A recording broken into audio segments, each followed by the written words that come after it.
Thank you so much for being here this afternoon. I recognize that it is a holiday week and some people might already be in the midst of traveling. So thank you for taking some time out of your afternoon to hear a little bit more about the All-America City Award program and how your community might be able to be recognized as a 2025 recipient. My name is Rebecca Trout, and I direct the National Civic League's All-America City Award program, as well as our DC office and our communications. So for those of you a little bit less familiar with the league, we are a nonpartisan national nonprofit, and our mission is to advance inclusive civic engagement and to promote innovations in democracy that make decision-making more participatory, equitable, and ultimately more effective. We were founded in 1894 by a group of reformists led by Teddy Roosevelt and Louis Brandeis, making us the oldest good governance organization around.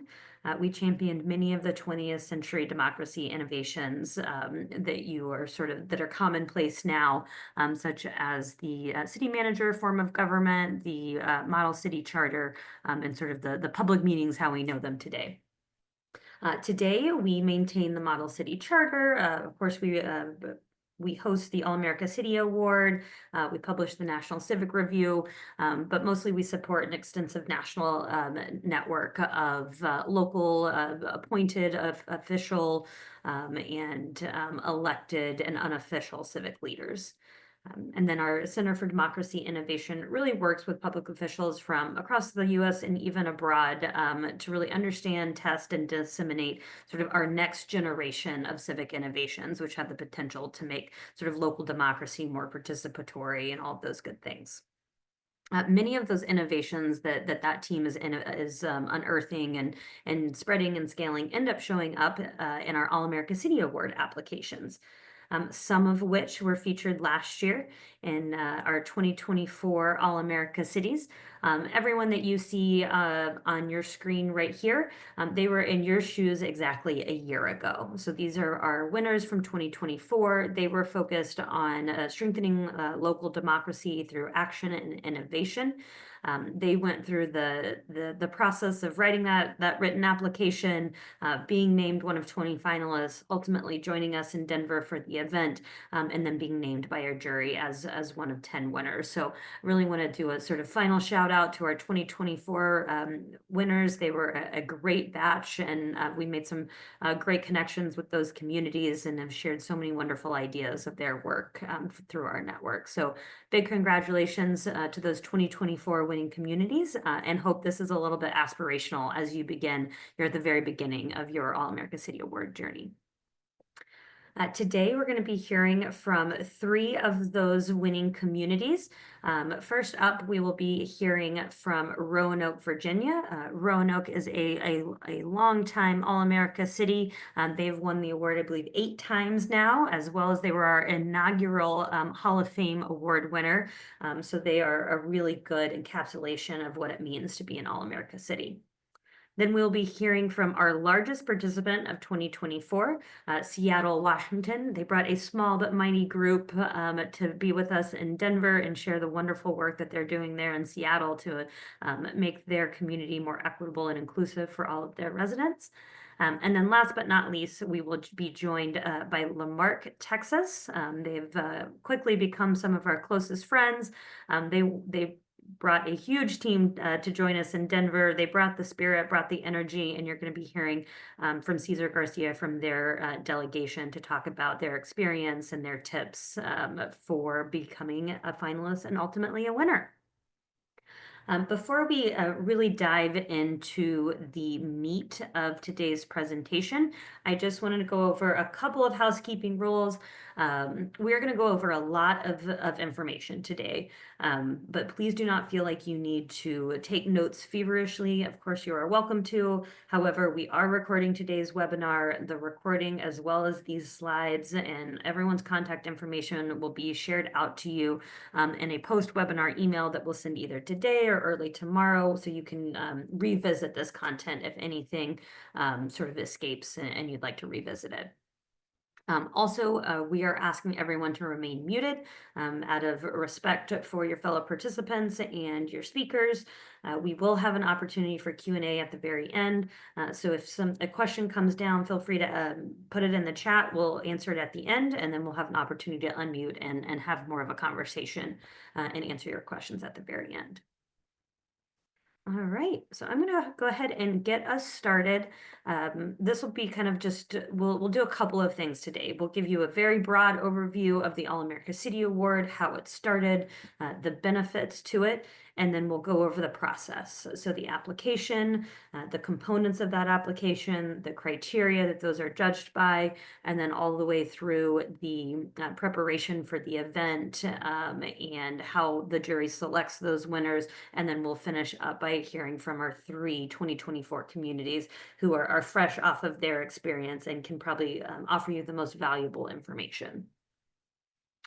Overview of the award. We have been around, this is now our 76th year. We have recognized over 500 communities. We started all the way back in 1949, and it was really sort of the inspiration of George Gallup, the famous pollster, who looked up one day and said, you know, we've got an All-America football team, but there's some really cool cities doing some great work to improve their communities, and I think we need to have a way to recognize them too. And so the All-America City Award was born. And we have been recognizing communities for inclusively and collaboratively addressing local challenges ever since. It truly is a one-of-a-kind award, and we have sort of discovered through conversation with applicants, finalists, and winners, and through an external evaluation, there are some really great benefits to participation to participants.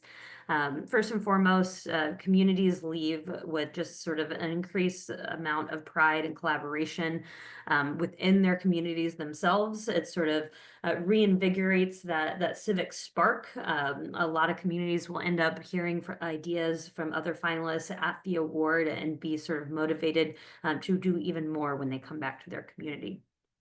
Of course, national recognition. We have a number of wonderful partnerships with national media outlets, and we work with your local news outlets to really spread the work and to make sure that you get the recognition for your great work. And then we have found evidence of economic stimulus, both in the form of retaining both residents and businesses, a boost in tourism, and even being a nice kind of resume builder for other grants and funding opportunities. So that's why you should apply. And now we're going to go over a little bit about how you apply. Civic engagement, collaborative problem solving, these are all the backbones of the award. These are kind of our ever-present components. We are not necessarily looking to recognize a municipality for wonderful governance. There's all kinds of organizations that recognize that, but we are looking to recognize full communities.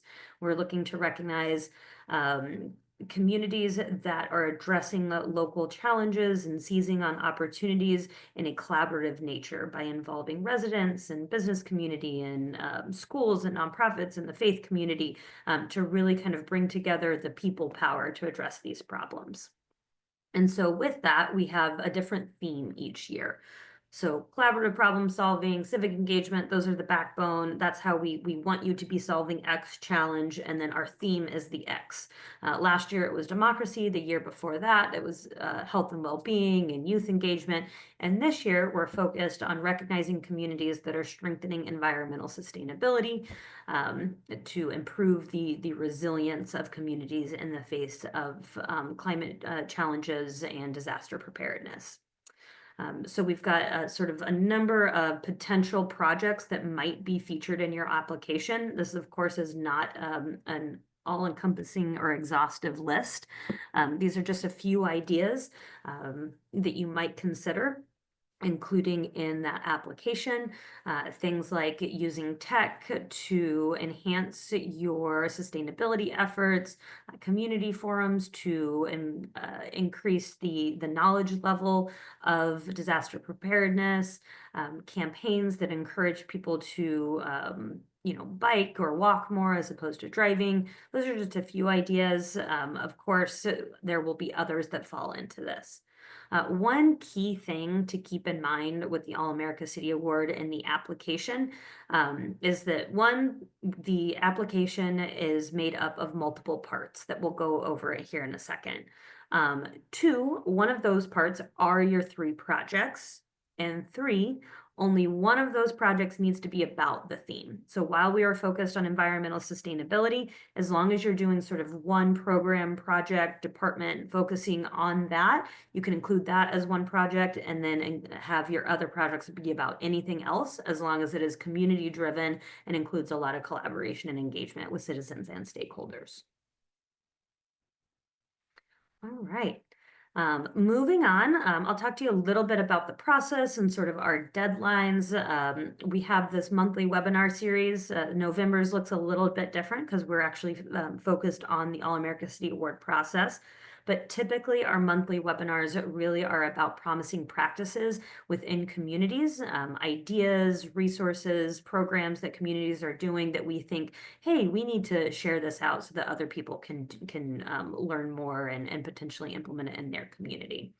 And within our Promising Practices series, it typically focuses on the year's All-America City Award theme. So if you tune in moving forward, you're going to start joining us on a lot of webinars about environmental sustainability, resilience, that sort of thing. So highly recommend that you tune into this webinar series. We record them all, so as long as you register, you'll get those recordings. Your next sort of firm hard date is December 30th, so it's coming up in a little bit over a month. We have what is called a letter of intent. These letters of intent are completely optional. You can still apply even if you don't submit one, but they help you in a couple of ways. The letter of intent template is really short. It's just a sort of a Word document. We include all the components that should be in there. You can download that template from within the application or on our website. Basically, it just says, hey, the city of Tulsa is interested in applying. Here's going to be our application lead, and here are a couple of things we think we might talk about in our application. That application is sort of mutually beneficial. It helps you. It saves you $100 on your application fee. The full application fee is $250. And so if you get me that application or that LOI in by the 30th, then will discount that application fee to $150. It also helps you to kind of get into our system of support by either working more with me one-on-one to help you with that application, or you can request a mentor community who has gone through the process recently and kind of help you select projects, review your application, that kind of thing. And then on our end, it just really helps us to kind of know how many people might be applying, what regions we still need to do some more marketing to, so that we know sort of how many application reviewers to get and things like that. So it helps us for planning purposes and helps you save a little bit of money. So highly encourage you to do that. It is not a firm commitment. You can still back out if you decide by February that this is not a good year. You're not committing to anything with that letter of intent. And then, of course, the next big deadline is that application itself. It feels like it's a long way away in February, the end of February, but I promise you that with the holidays and the beginning of the year, that's going to come really quickly. So I recommend that you start quickly and soon if you're going to submit that application. We have shortened the application, which I will talk a little bit more about here soon. But it is still fairly extensive with multiple parts. And if you want to have it be a really collaborative effort with your community and stakeholders, then I highly recommend getting started ASAP. In March, we announce our finalists. 20 finalists are going to be announced in March, and then we'll have all kinds of sort of onboarding processes to help you as you prepare for the in-person event. Which brings me to my next point. This is a two-stage process. So just the written application is one part. We were hoping, of course, that you're named a finalist and then you get invited to be part of the second part of the competition, which is our in-person event, and that is in Denver each year. This year it is a little later in June than usual. It'll be the 27th through the 29th. So as you're considering applying, as you're considering participation for 2025, really keep in mind that this is a two-step process. You want to prepare for success. So in the event that you are a finalist, you should be able to commit to coming to that second stage here in Denver. All right. And we'll focus a little bit less today on the event itself, because if you are named a finalist, we're going to have all kinds of hands-on help and a big old packet and another webinar to help you with that. We'll talk about it a little bit, and you should certainly have that in the back of your mind that if, hey, I am named a finalist, I need to come to Denver with a small team. Certainly keep that in mind. We're going to go less about the nuts and bolts of the event today and focus more on the application, though. A little bit more about the event, though. I'm really happy to announce this is sort of hot off the presses. We heard as of last night that Southwest Airlines, which is the official airline of the All America City Award, they have been longtime supporters of us, is actually upping their commitment to the All America City Award, and by giving us tickets that will directly go to you all. So we are now going to be able to give out 4 round-trip airline tickets to finalists to help you come to Denver. What we're doing is we're asking that if you're named a finalist and you get those 4 round-trip tickets, that you give those to people who otherwise wouldn't be able to be part of your delegation. Maybe they wouldn't have afforded a flight, but that's what we're really hoping to use those for. So I just wanted to have that in your back, have that in the back of your head as you're starting to think about costs and whether or not you can do this. This is a cost saving measure, and we also, of course, want to thank our partners at Southwest for this new partnership. All right, so now I want to dive in really into the specifics of the application itself. There are a few different components of the application. The first one is pretty straightforward, community statistics and your map. It's basic demographics in terms of your population. A lot of that you can get from the US Census Bureau is a really great place for it. And then we ask you to include a map, especially for those smaller, maybe lesser known communities, so that we can kind of see just geographically where you're located within a state. This map is actually the only photo that you're allowed to include in your application. We go off of text only for this written part of the application. So this map is your only photo. Next up, we've got your community story. Again, this section isn't necessarily judged or part of your scoring, but it's to give us some background on your community. What are your assets? What are your challenges? What do we need to know about Front Royal, Virginia, to really understand and put into context the rest of your application? Now we get into the more meat and potatoes of the application itself. The next 2 sections are the ones that are judged and that will ultimately decide whether or not you're named a finalist. So we have what we call your civic capital. These are the sort of people, infrastructure, resources within your community that allow you to improve your community, to solve challenges, to seize on opportunities. We've got a really good resource that explains all of these components. It's our civic index, but things that we consider to be a community civic capital, we want you to talk about your shared vision and values. How do you know where your community is going? Who is involved in deciding that vision? A lot of times that will be included in sort of your community strategic plan. You'll talk about that in that section. Talk to us about your culture of engagement. How are residents and stakeholders involved in decision making? How are residents engaged in organizations within the city, within the Chamber of Commerce, within the school district, all those kind of things. Next up is inclusive community leadership.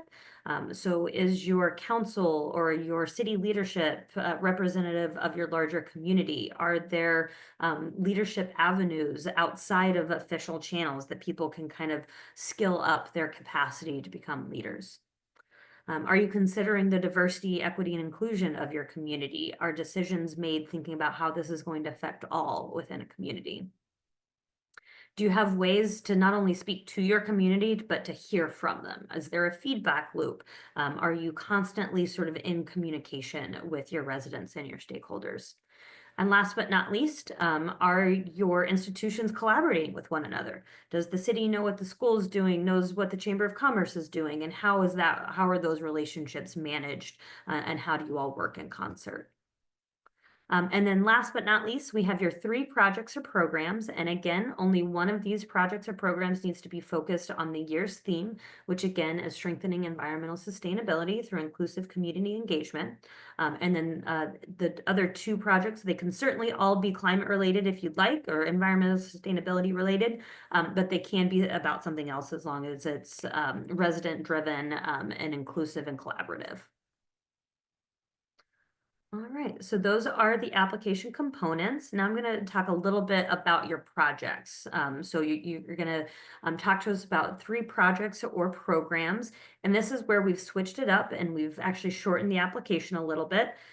We have shrunk that word limit from 2,000 to 1,000, and then instead of going sort of criteria by criteria for each project, you're just going to tell us the story of the work. You're going to talk to us about, what's the challenge this project or program is addressing? How did you identify that challenge? How are you engaging residents and stakeholders in designing, implementing, and evaluating sort of your solution to that challenge? Of course, a summary of what you've done to date and what you plan to do next. And then talk to us a little bit about impact. Have you achieved what you set out to achieve? How are you measuring success? And how are you evaluating the project moving forward? These projects can be within the last 5 years.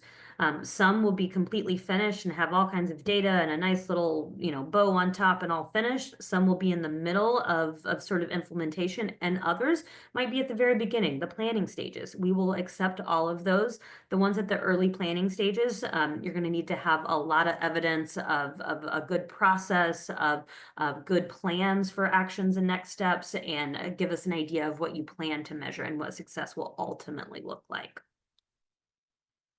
All right, so those are your project components.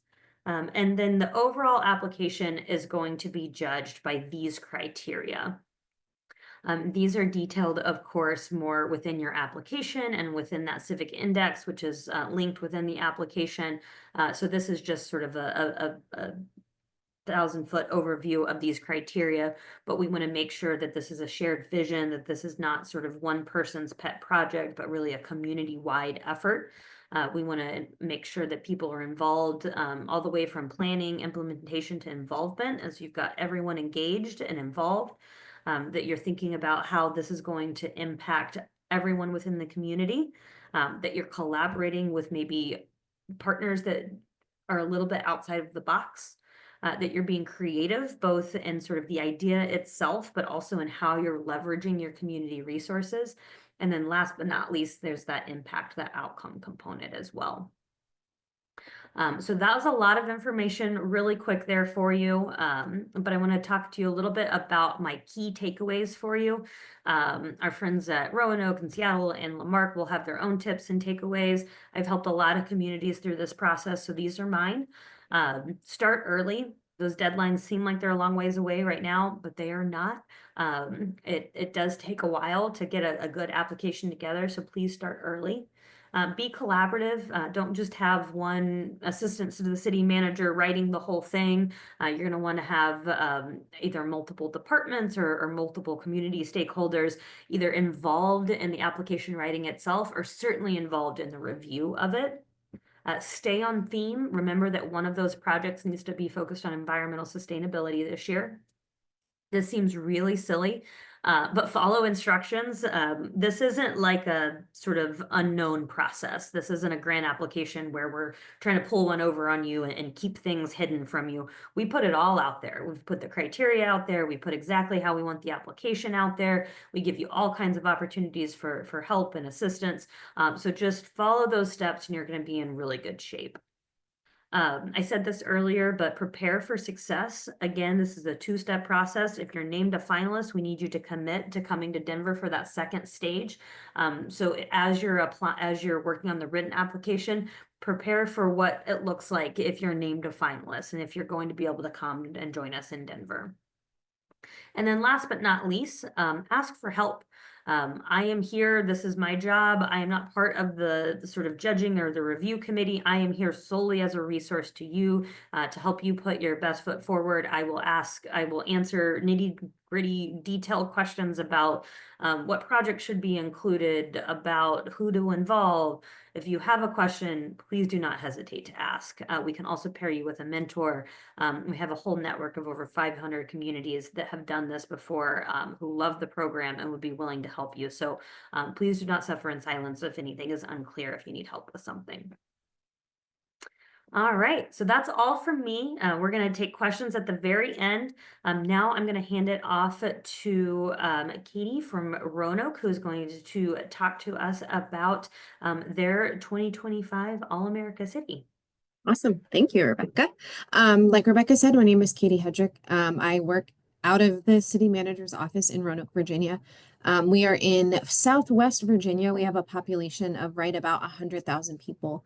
And as Rebecca mentioned, we have won All-America City 8 times, which make it sound like we're very experienced, but this was the first time I personally had gone through the process. So it was definitely a learning curve, even though our city was very experienced in it. I had never done it before. So we'll go to the first slide, please. So to be fully transparent, we decided to apply because we were told that we were going to apply, which might be the case for some of you guys as well. There are people higher on the totem pole than myself, and I was just kind of tapped to be a part of the process. But we also were very excited about the theme. We've done a lot of work in Roanoke around community engagement, around making sure people are involved in our civic processes. So we knew that we had things that could go along with the theme. And again, leads were designated, not necessarily by me personally, but I was designated as one of the leads. Not to do everything, but to just really coordinate the efforts to make sure everybody that should be involved was involved. We also, again, Roanoke has been through this process multiple times. We knew we had a past history of success, not just with All-America City, but we knew that we had projects that had shown success, that we were able to see how things were done, how they were done well, and that we had something worthwhile to present. But I would also note, I guess, make sure that you understand your resources and make sure you understand your limitations. Know how many people, how many hours, how much staff time you can dedicate to the application process. And as Rebecca mentioned too, Denver hopefully will be a part of it for you guys. So make sure that you know, is that feasible? What will that look like? But also knowing limitations. And one example I'll give, one of the youth that was participating with us really wanted to be nominated for the Youth Leadership Award, but repeatedly wouldn't give us the time, the information we needed on the deadline. And so instead of continuing to push and push along with everything else, we just made the choice that that's not going to be part of our application this year. So little things like that, if you can kind of pick and choose and make sure that you're prioritizing so that you can make the best use of the resources and the time that you have. I'll go to the next one. Choosing our projects was a very challenging part of this for us. And I think that was something I didn't fully anticipate. Not only is the theme kind of broad, but again, only one of your projects has to meet that theme, which feels very big. So we literally just made a list of anything that we could possibly think of, projects, programs, anything that we had done that we felt like we really wanted to highlight. And from that massive list, we started narrowing it down. And then some of them, we actually were able to kind of broaden the category. So the picture you see here is one of the projects that we highlighted. It's My City Academy, which is a leadership program for our refugee and immigrant community. So we wanted to highlight that, but we had a couple of other things we had done with that community. So we kind of broadened that project to be our general inclusion efforts so that we were able to highlight a lot of the work we had done in kind of a broader area. So along with that, make sure that your projects are relevant to the theme, and also are kind of cohesive among each other. If, for example, this year is focused on climate resiliency, so how are you going to make sure that the whole story of the work your community is doing is shown through those projects? Gather what you can ahead of time. We had a lot of community partners involved in our application process. So as we were choosing the projects, we were kind of asking ourselves, are they going to be responsive? That's harder than you might think to get answers from people in a timely manner. Do we have a lot of evidence? Do we have data that we can use? Or is it going to be really difficult with a particular project to make it kind of a rich, complete story? So do all of that from the front end and it will make the whole process simpler.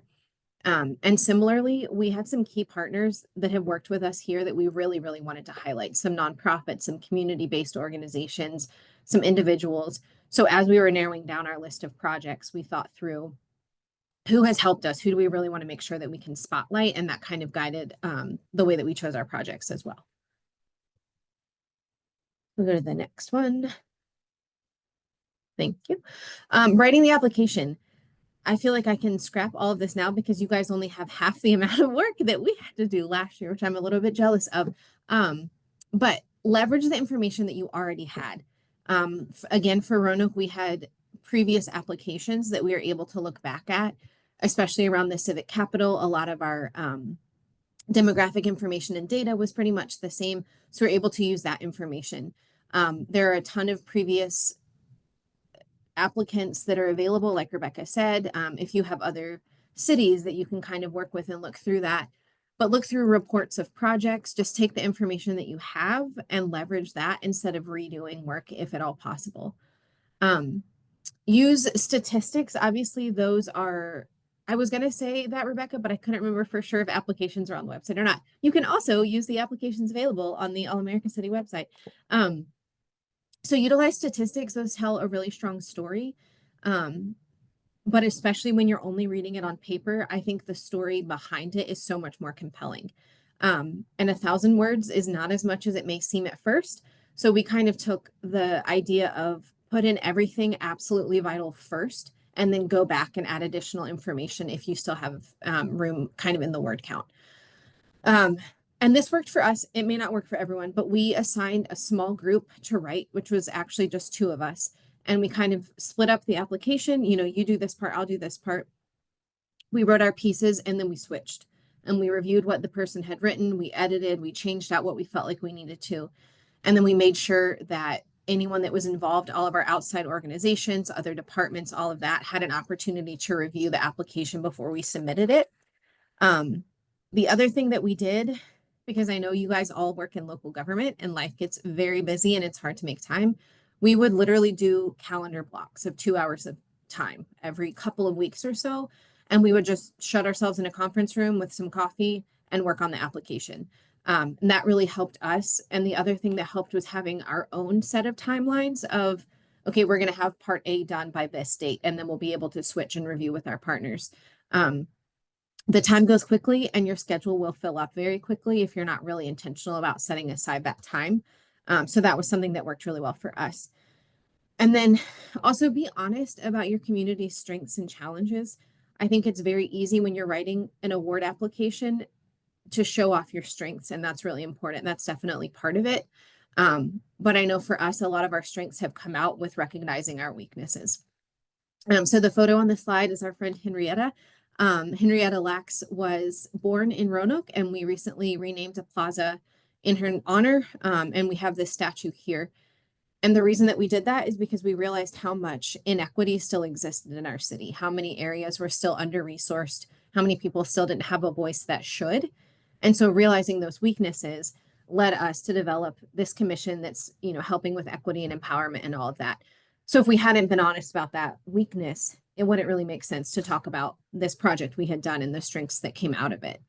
So be honest, don't be afraid to talk about things that aren't going well or things that you need to improve in your city. We'll go to the next one, please.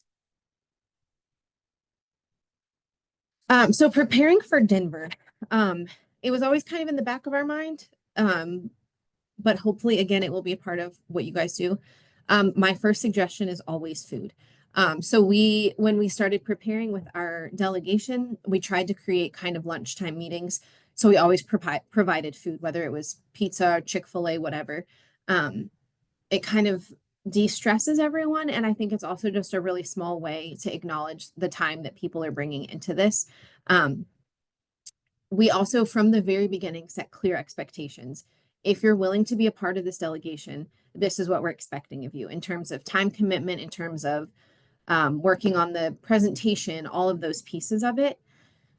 Fair warning, though, you will still have people on your delegation that may not show up to the meetings.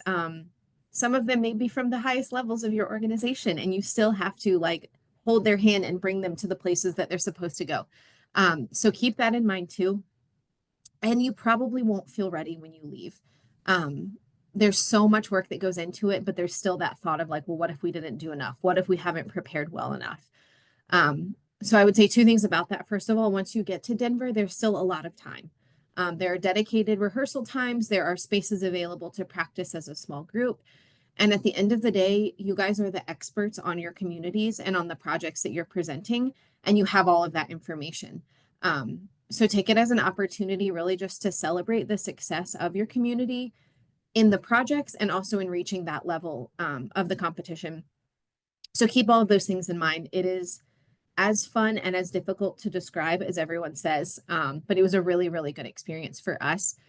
And I would say to stay connected with your community throughout the process. Again, Roanoke as a community is familiar with All America City. So when we started talking about applying and being finalists, a lot of people were familiar with that. But take the opportunity through social media, through campaigns, whatever works for you, to kind of let people know the process you're going through. We posted photos of our rehearsal times and talked about the projects we were highlighting. It also helps people to just kind of keep in mind what's going on and continue to talk through the projects and the strengths and the challenges that you're encountering as a community. And I think this is my last one, Rebecca. Um, so why do we keep applying? Again, number one, because we were told we are going to apply. But outside of that, it's really an opportunity for us to look back on what we've done. How have we been successful? What can we learn from where we weren't necessarily successful? And then we learned so much in Denver from the other finalists. There were a lot of communities we've stayed in touch with. We've said, hey, walk us through this project. What were the steps of it? How can this be something that we can kind of take and implement in a way that makes sense for us? It's also a chance to showcase what you're doing. Very few of our projects were purely local government. Almost all of them had very heavy community influence, which was really exciting for us to show our community specifically, but kind of on this national stage too, what collaboration can look like and what things can be successful when we bring so many different people together. It also attracts a lot of attention. We had some of our news outlets were kind of following along with our journey to Denver. They highlighted when we were named finalists. You also will get some of that won't always be good attention. We apparently had a petition to not be named All America City. Some of you may also have those people in your community. But again, you're highlighting ways you've kind of overcome challenges and imperfections. No one expects you to be a perfect city, but you will still have people that want to remind you of that all the time. And from that point, it shows as a community that we're committed to improvement. We're making progress on some of the things that haven't been great in the past, and we're taking projects we're working on and not just saying like, okay, that's good enough, we've shown progress, but we want to continually be improving and continually finding ways to serve people around us better. And then I would also say the connections that we've been able to build by being involved in the National Civic League have been really important. Just learning from best practices from other communities. I actually went to a conference in Phoenix a few weeks back that was sponsored in part by the National Civic League. So just having those learning opportunities and those kind of connections with other communities has been really important for us. I think that was my last slide. One more. Oh, good luck. It's a lot of work. It is. It's a very heavy lift, but don't let that turn you off to it. Find good people to do it with you. Find good community partners to highlight. And it really is a very, very worthwhile process despite all of the work.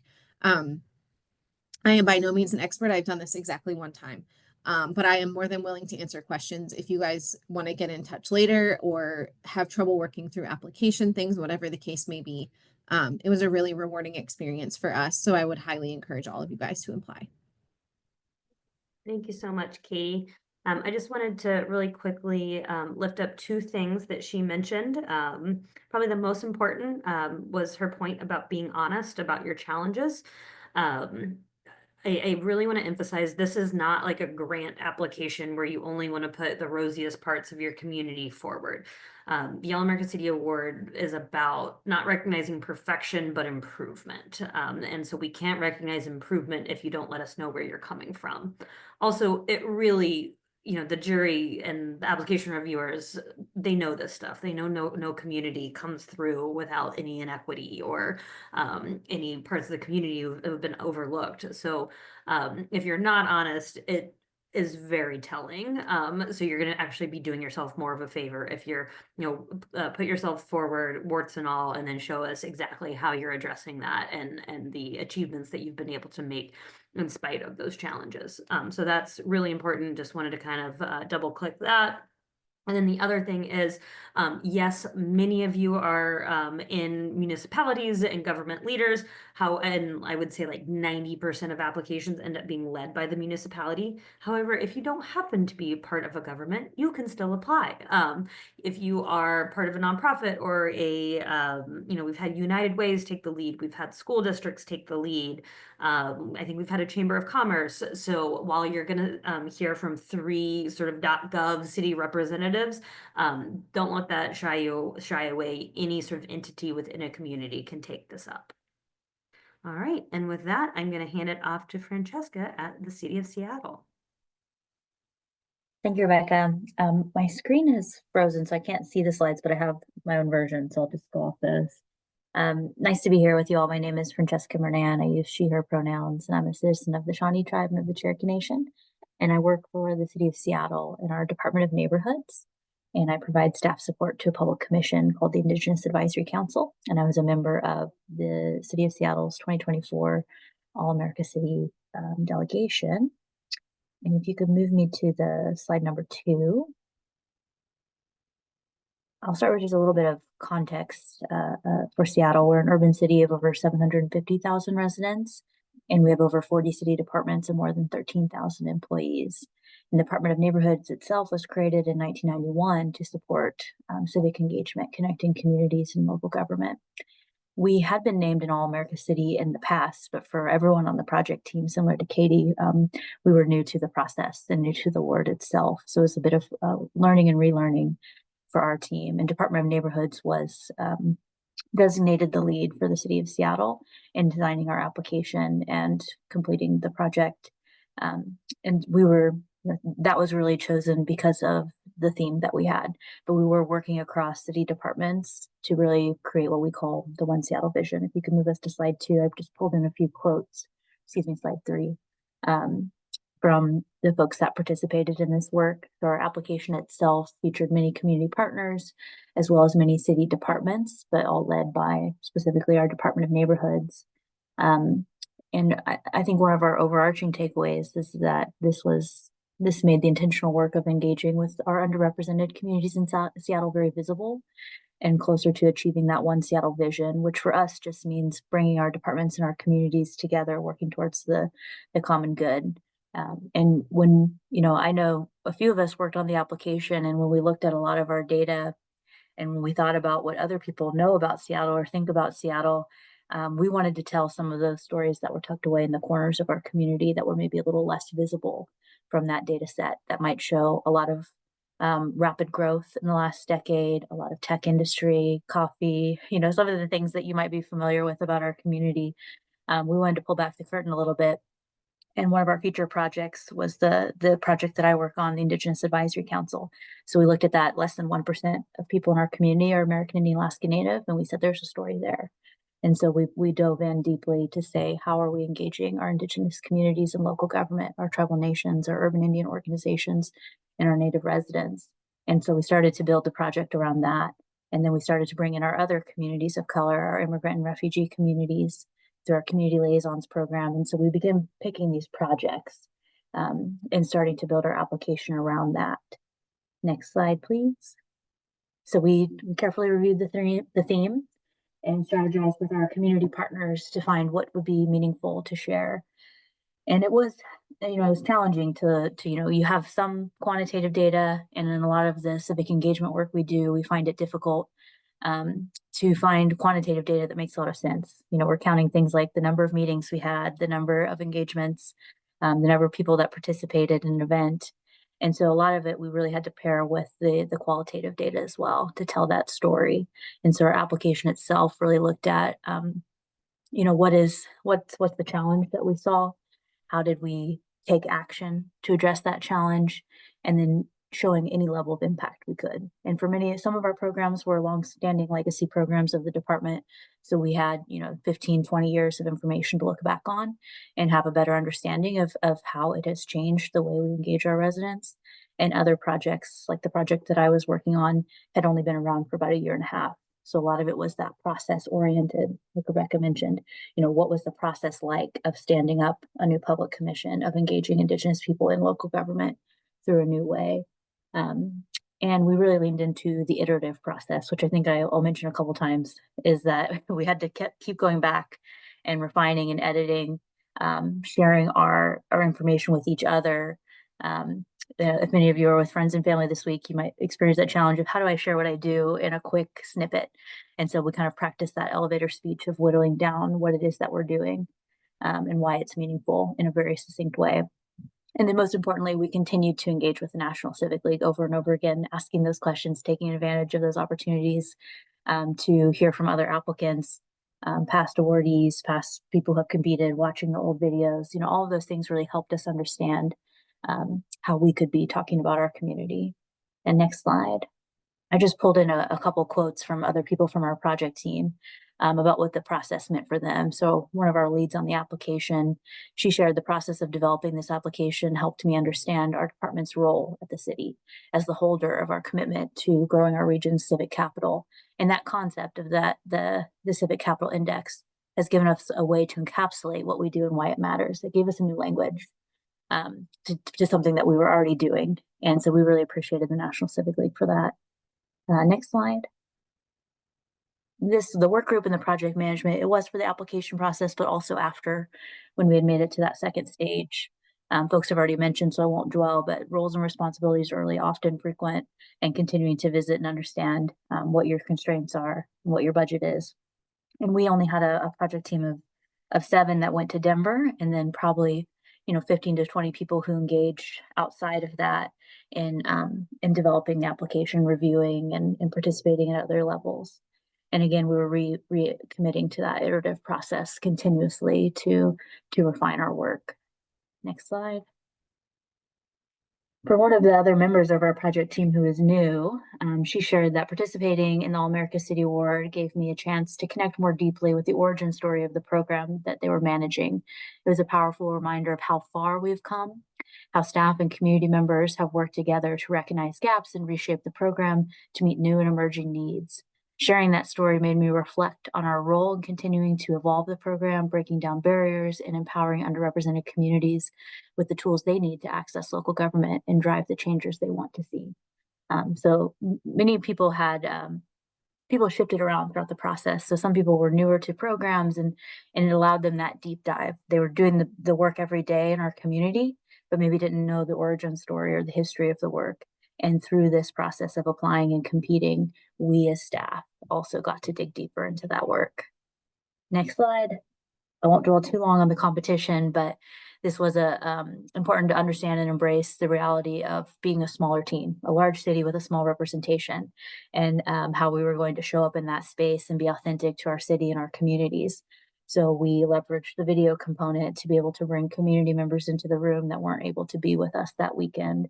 We continued to refine our work, bring in quotes from the community members into the presentation, and be authentic to who we are as staff, and how we were bringing that into the actual presentation itself. Next slide. And at the competition, like many others have named, it was really inspiring and energizing to see communities of all sizes engaging. And we were able to learn a lot from smaller communities than us, and some of the larger cities as well. It was the unifying theme of strengthening and improving our communities, by and for our communities. It resonated throughout.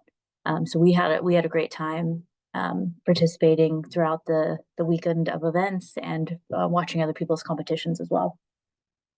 Next slide. And then the final set of benefits is that our community partners and our community-based programs, they were showcased at a national level. Locally, we're very proud of what we do, and a lot of people in our community are aware of what we're working on, but it was a real privilege to share that with other communities as well. And the process and the competition, the application, it gave us better integration and unity across our city departments. And we later participated in the National Civic Review, which is the online journal component of the National Civic League, where we got to share in full narration a more detailed story, particularly about our Indigenous Advisory Council and our tribal engagement work. And that has been a really useful piece of this work following the All America City Award, where we've been able to share our work through other national platforms with civic leaders and just continue to tell our story in a new way. So we've been grateful for that opportunity. And last slide. I'll leave this here because I know we got to move on to the next presentation. But overall, I would say Seattle was, very pleased to have participated in this again, and we look forward to hearing from many of you next year. Thanks. Thanks so much, Francesca. I really appreciate you including those quotes and talking a little bit more about internally how much it helped your city and the inspiration that you got from it. Thank you for sharing. All right, and last but not least, we have Caesar from Lamarck, Texas, on to talk to us about their AAC journey. Caesar?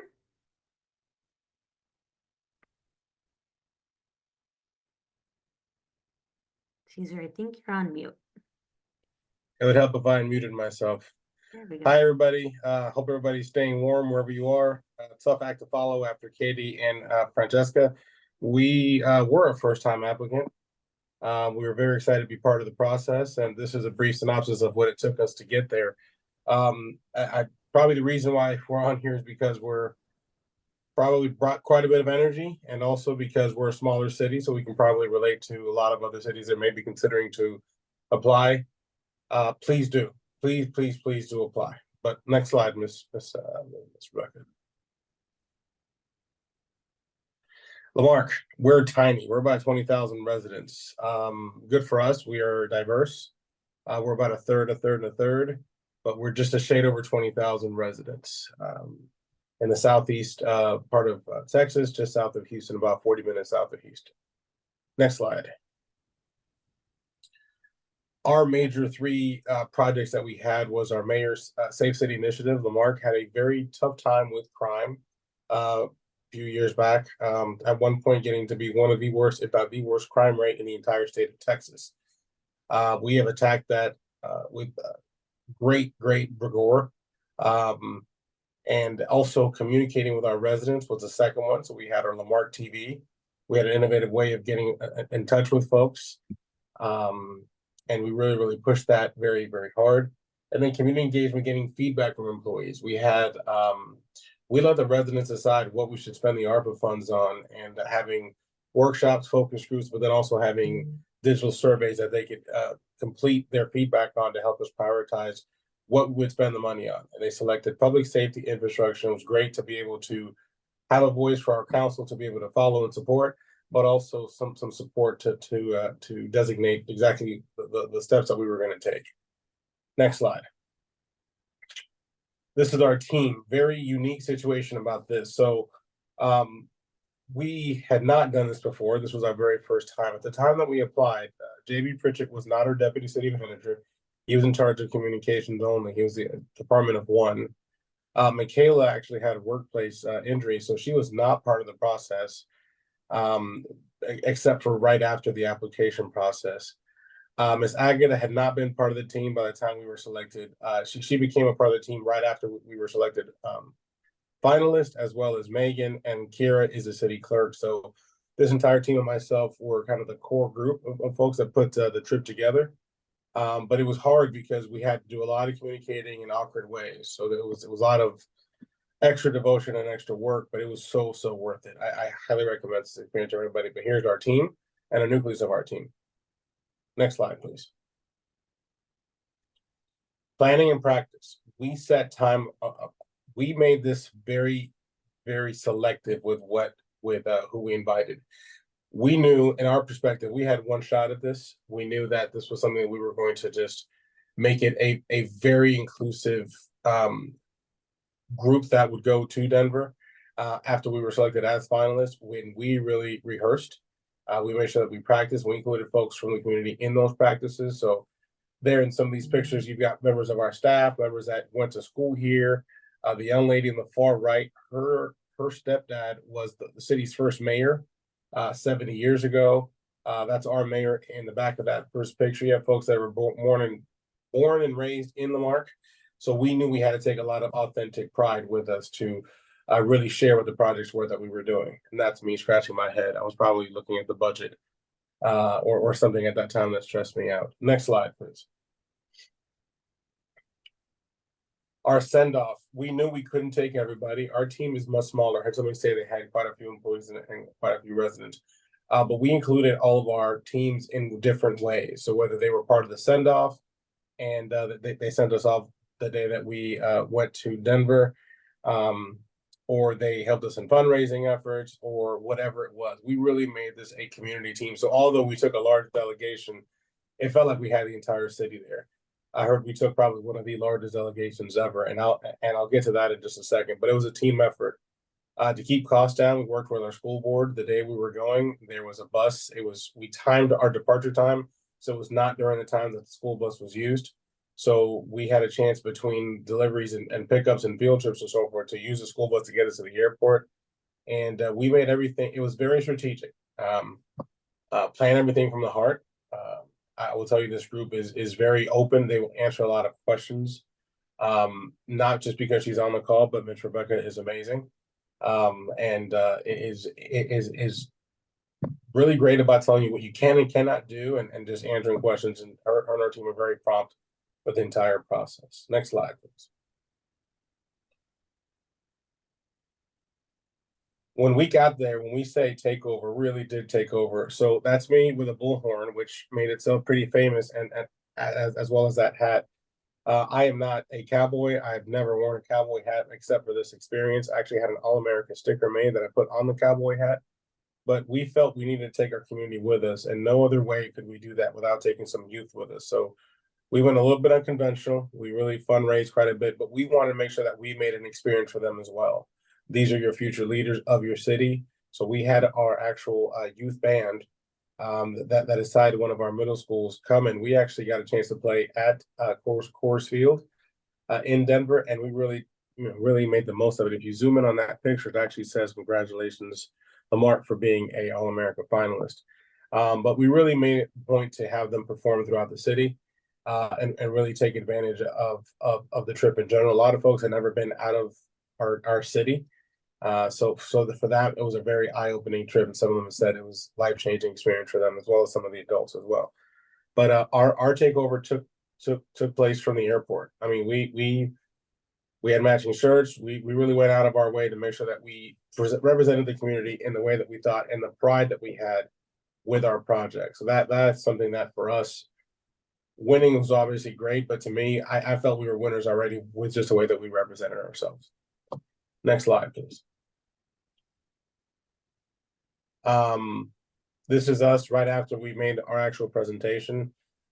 We made it a point to really, again, showcase the community. So not only do we bring our local band, but here's a picture of our entire delegation. Obviously, dealing with public safety, we brought some of our officers, and you'll see some of the kids sprinkled in. So this is everybody kind of in one picture here as we celebrated and took our picture right after we came off stage doing our actual presentation. Next slide, please.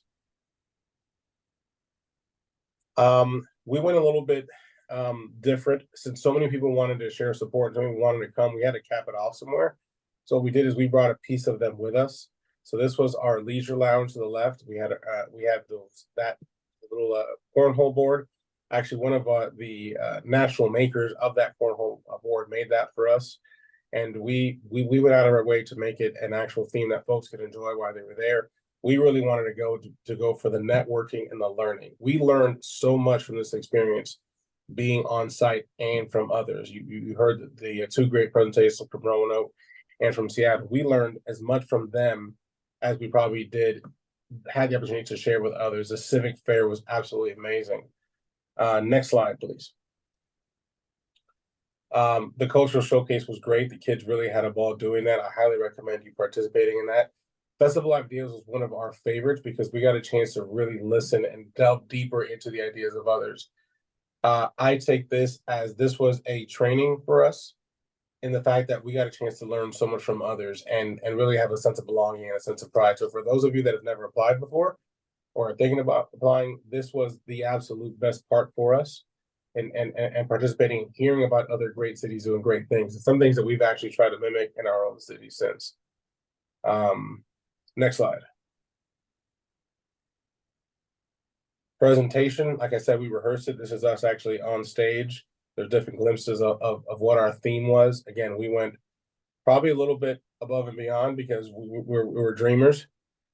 We had other folks that really poured their hearts into this project, and we're excited of the end product. But this is a way for you to showcase your community, and if you love what you're going to do and share with others, you will really enjoy this experience.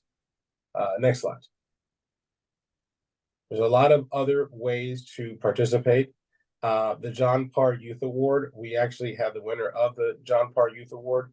I highly recommend that if you have a youth in your community that you really want to showcase. Great opportunity for them to learn and to be amongst other great youth leaders nationally. Our App Engagement Award, I still get WOVA alerts. WOVA is an app that you will all have a chance to enjoy. Some of it became almost like you learned more about what others were doing through the WOVA app, but we actually had the winner of our App Engagement Award was there, and she actually took her baby. I mean, that's how engaged she was in her community. We were told her we were having trouble getting her there, so she actually took the commitment to drive from South Texas to Denver with her baby to be part of this experience, and she actually won the App Engagement Award. And that's actually one of our board members, but we're really excited about the entire experience. Next slide. And this is just the moment that we were named as a winner. We purposely left the volume off because it got really loud. But this is what the experience and complete jubilation and excitement that we shared amongst others, because we've been through so much. And I will admit, as a man, that I shed a small tear that day.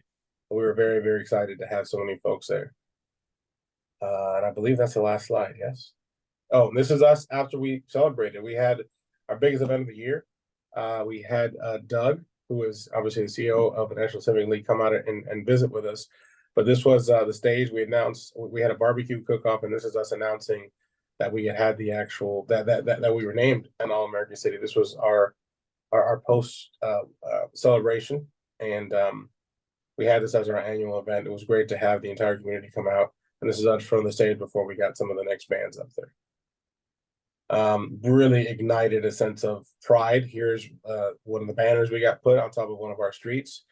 And we really take a lot of pride in this. Also, that's a street sign that we're getting we were already doing our street signs over again. We had to halt the entire thing because after winning, we wanted to make sure we highlighted that. So we're going to be doing all of our street signs will now look like that. I'm actually out of town right now, just waiting for me to sign off on that as soon as I get back to get the first batch ordered. I think that's the last slide, right? Nope, there's more. This was probably the most rewarding. So that slide on top left is actually Edinburgh. The city of Edinburgh was another winner. They invited us to their post win celebration. We had a chance to drive down to Edinburgh, and they actually made a sign for us. We told them we didn't have a sign department, so they made us a sign that we actually host at our city hall. And they actually were so impressed by our youth band that they actually took the entire band on a bus to go perform at their post All-American City celebration. And these are just some of the friends that we made along the way. And we've been very excited that the young man there at the bottom of the screen, we actually had him do a poem for our great poet, did a poem for our Juneteenth event and participated in that manner. I say all that to say is everybody had amazing programs. I actually asked about going back. I just want to be a fly on the wall again. I feel like I left Denver rejuvenated. Winning was also great. I mean, obviously everybody wants to win, but being in that building, that infectious energy. I mean, it's been June, so we're 6 months away since that. I'm looking forward to possibly going next year, see if I can sneak off for a day and be there, listen to the presentations, because I felt like it was such an innovative way to reignite city government in a time where many of us, city government is under attack. It was amazing. And I know I'm taking too much time in babbling, but it was awesome. I recommend anybody, please go through the experience. I believe so much in this that my daughter's graduating boot camp, and I'm sitting here in a library in South Carolina. I'm talking to you guys because I'm just so juiced up of what all of you will get to experience this opportunity. I really hope you apply, and I will be available. I did fail. I did not have any slides there with my information, but I'm the city manager at the city of Lamarck, and I would be more than happy to share my information with everybody should anybody have any more questions. Thank you. And that's us. Thank you, Mr. Mayor. Thank you so much, Caesar. Appreciate you and Katie and Francesca all giving of your time this afternoon. I know we went a little bit over. However, I am going to stay on for Q&A for anyone who would like to ask any questions. I know we went over a lot here. So of course, we understand if you need to hop off, but I'm going to stay around for Q&A. So anyone that has any questions, feel free to either put them in the chat or go ahead and go off mute and we can have a little bit of a conversation.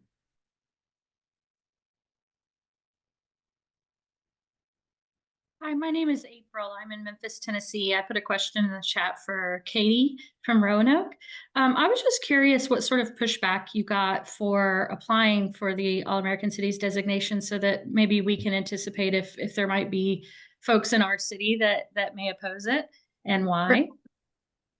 Honestly, I think the root of the issue was kind of misunderstanding what the award is. Like any other city, probably, we have a lot of issue with our unhoused population. We've had a lot of gun violence in the last couple of years. And so most of the comments were like, well, what are you applying for? The most, crime-ridden city in Virginia?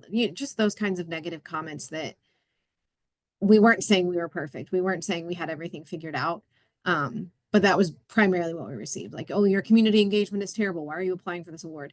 So I wouldn't say it was anything that was like well-founded. We certainly have struggles. We were very transparent about those struggles throughout the whole process, but you just always have those handful of my dad calls them extra grace required folks that are just going to be negative no matter what. Does that answer your question? Yes, absolutely. Thank you.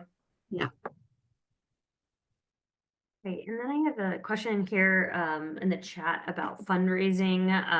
I will touch a little bit on what communities have done. And then I know, Caesar, you all did a fair amount of fundraising. I'm not sure about Roanoke and Seattle. But we highly recommend contacting your Chamber of Commerce. They typically love to sponsor some of this kind of works. Any sort of kind of like giving campaign that you can do on social media is really helpful. Some cities sort of prepare a year in advance and will actually put it in their communities, their city budget for training or travel that way. So like sometimes the city funds it, sometimes communities will have delegations members themselves pay for travel and then they will pay for registration or something like that. There's a couple of different sort of ways to raise money and sort of think about it financially, but those are some of the big ones that we've heard. And then Caesar, if you wouldn't mind touching on some of the great work that you all did fundraising, that'd be helpful. Yes, definitely get your chamber involved. There was a very tall gentleman in that group picture. That's actually our chamber president. We told him we needed him to be part of our delegation, and that created a sense of Pied Pipers. So he helped us with fundraising through the chamber side of things. Also, getting kids involved was great for us because it helped with fundraising as well. We really left no stone unturned. We went to our Economic Development Corporation. We went to all of our local partners that we would use, had used in the past. It was hard because the time of year when it was hard to get donations from them, some of the folks. But it really, once we explained what the award was and really got with some of these folks, we were able to create a team of folks that really believed in the process. And believe it or not, every little bit helps, right? We had folks that maybe, like I mentioned, the school board, they weren't able to donate a whole lot, but we had a member of their team come join our delegation. That member served as a Pied Piper. They helped with transporting us to and from the airport for those of us that went. It really gave us a chance to, like the t-shirts we had made, we had their logos on them, right? So we really tried, we probably looked like NASCAR out there with how many logos we had, but the truth is there was a will, there was a plan of what we had in mind to do, and we really wanted to take a piece of everybody with us. We had some baked goods. Some folks wanted to showcase their stuff. They couldn't give us money to support us, but they really wanted to do bake sales and so forth. In addition to that, they actually sent us some baked goods that we got to share with every single member of every delegation that was there. And we brought a taste of Lamarck with us. So that's what the intention was. So I recommend thinking outside the box. I can share some of those ideas. If anybody that has any questions, I'll be more than happy to share exactly our blueprint that we did to fundraise those funds. And one of the reasons that we have the three communities spotlighted here is because they were all of differing both community sizes and delegations. You know, we've had delegations in Denver as we recommend no fewer than 4.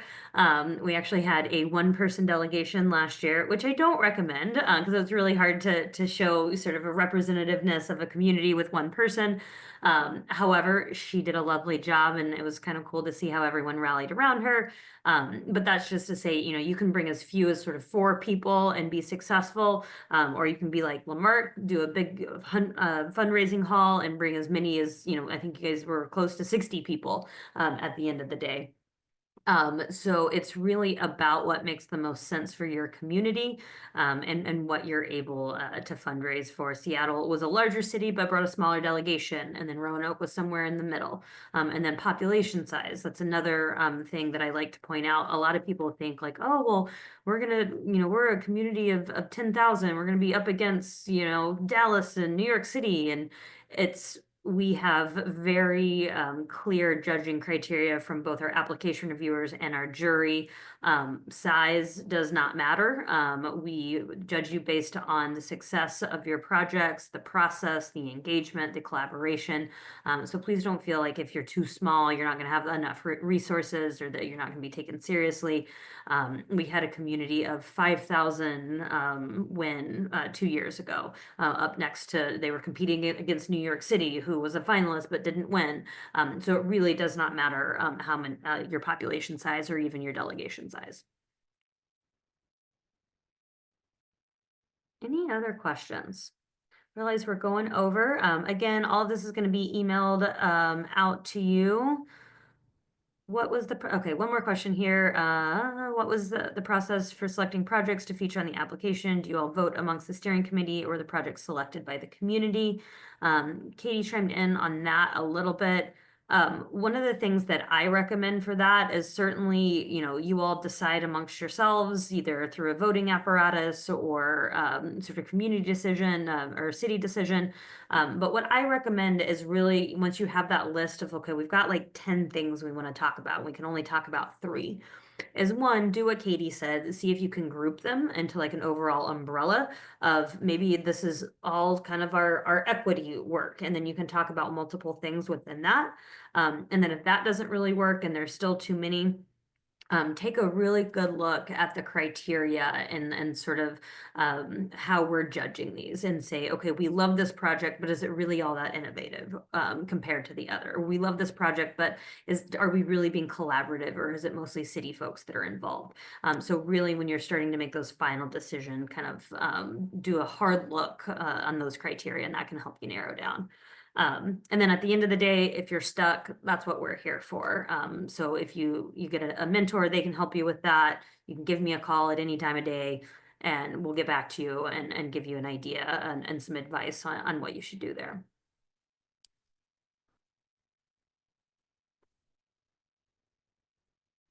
All right. And with that, I think I'm going to wrap us up. I'll hope to get this recording out to you probably tomorrow. I will include our email addresses on there. Again, please don't hesitate to reach out. We are here to help you decide first and foremost if this is a good opportunity for you this year. And then if you decide it is, then we're here to help you put your best foot forward and make sure that you get a winning application in.